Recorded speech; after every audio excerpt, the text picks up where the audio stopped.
Earthquake north of the Great Lakes in Canada.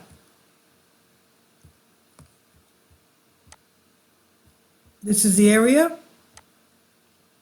These are the Great Lakes. This is it. Let's go to the population density. You'll see that there's hardly anybody living there. Even though the shaking did hit Ottawa and Montreal, the USGS stops the intensity of the shake map in that square. If you go to the aerial, this is it. And these gray areas are the population density. So as you can see, Canada has almost nobody living in there. Perhaps it should be the 51st state, and I'm not kidding, because I'm also Canadian. Okay, there's hardly anybody living in Canada anyway. Now, this is the area I've told you about. These Great Lakes have, it's a mantle plume there. They have magma under there that's been there about 1 billion years, and nobody knows where it came from. At one point, Lake Superior was flush with this thing here, which is Yellowstone supervolcano. This is all magma under there. That's why this is stretching. This thing here is stretching. Isn't that strange that they have these grid patterns there? Now, okay, that's the population density.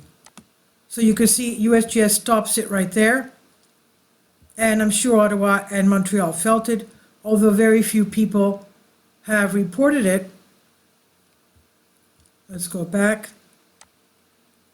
Okay, 79 people reported it. As we said before, there's hardly anybody living there. But they don't refer to the fact that there's magma under there. There's also magma under Maine. Maine has 5 volcanoes. 4 of them are 100 miles within each other. And also we have these things here. These are underwater volcanoes pointed towards Cape Cod here, which is not far from the Mid-Atlantic Trench, which has magma underneath as well. Okay, this is not far from La Palma in the Azores. Okay, so what's going on there? If we go back to this, it's just north of the Great Lake Ontario, and it's also, I'm sure, felt in Ottawa and Canada. People in the large western Quebec seismic zone have felt small earthquakes, suffered damage from larger ones.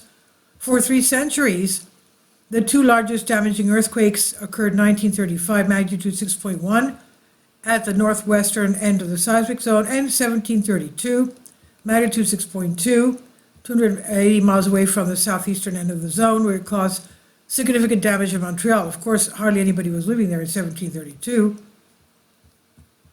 But the earthquakes east of the Rockies, although less frequent in the west than in the west, are typically felt over a much broader area. East of the Rockies, an earthquake can be felt over an area as much as 10 times larger than similar magnitude earthquakes on the west.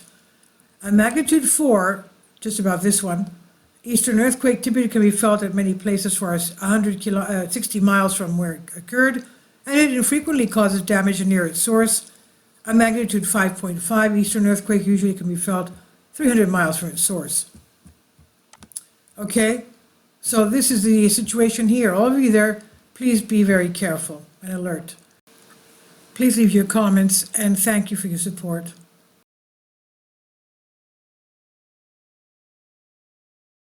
Support my Patreon account.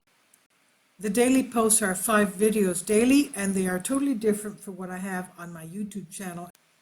Thank you so much for your support, and that you find all my content so interesting. You'll find the Patreon account details in the description box below.